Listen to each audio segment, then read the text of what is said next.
We are trying to find the area between the curves of this particular curve and this particular curve for the interval of 0 to 2. It will be quite difficult to do this without a calculator, so the calculator is assumed. Really quickly, we will have our x and our y-axis here, and we're only saying it's only valid between 0 and 2. So normally our top one there would do something like this. Okay, and this one here will do something like this. All right, so we're trying to find this green area in here. So we need to integrate them, right, to find the area here.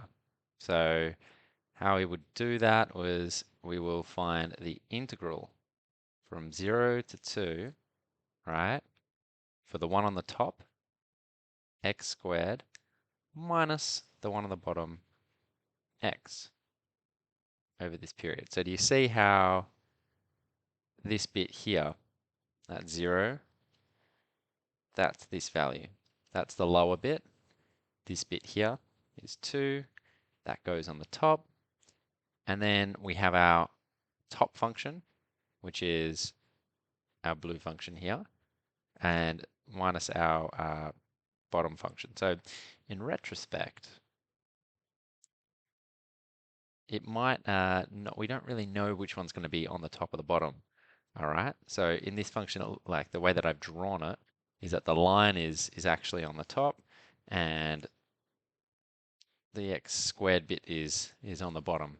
But we don't know yet, so it's a bit tricky, right? So instead, what we're going to do is use our calculator. So we're going to go to graph and table, and we're going to set our x-min here from 0 to 2. All right, so that's just setting it from 0 to 2. All right, and we're going to plot x squared, and we're going to plot x, and we're going to hit the graph button. So we can see that there's actually a point that they cross over. So if I make this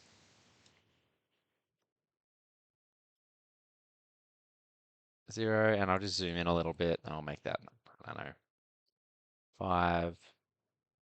So we can see that there's a point that they cross over. So really, when you're doing it by hand, you need to make sure you know which one's on top. But we can kind of get away with this by using a special function, which is called the absolute value. Okay, so that will always be positive, no matter what, which is really good for us. Yeah, that really helps us there. So that is kind of how we get away with it. Whereas if we're doing it by hand, we're going to need to figure out where they cross.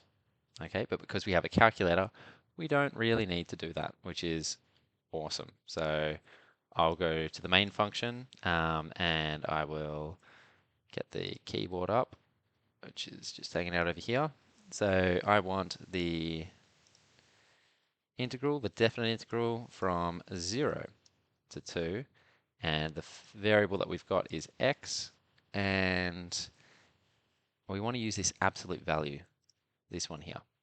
Okay, and we'll say either x minus x squared says 1, and if we change that, let's say we have it the other way around, it should be the same thing, also equal 1.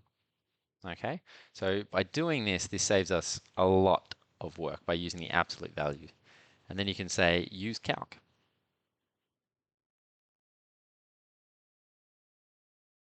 Okay, and we can say that that at the top is equal to 1 units squared. Okay, so hopefully you can see that's how it works. Now, using the calculator is really important for this, but going into detail on some of the nitty gritty is that you'd have to figure out that point that it crosses over.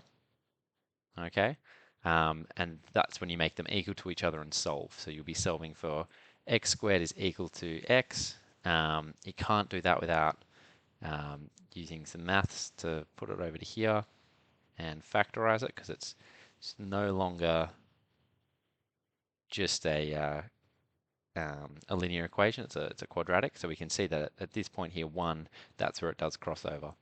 So then you can tell, so you need to then break this guy here into 2 parts, right? So you can figure out which one's on the top and which one's at the bottom. So if you didn't have a calculator, it would look a little bit more difficult. Okay, it would look a little bit more difficult, and it would be from 0 to 1, all right, dx. And at the bottom bit, it would be x at the top and x squared at the bottom. And then again, we go from 1 to 2, but this time, this guy's at the top. Okay, and that's how it would be. But you don't need to do that because you've got a calculator. If you are not trying to attempt these questions, if you're just looking at the videos, if you're looking at the solutions and not putting your pen to paper, you're likely not going to be able to do it in an exam condition. So I'd recommend reloading the page, giving this another shot, right? Give this another shot, but without the help of a video or the solutions until you've spent 2 to 3 minutes to give it a go.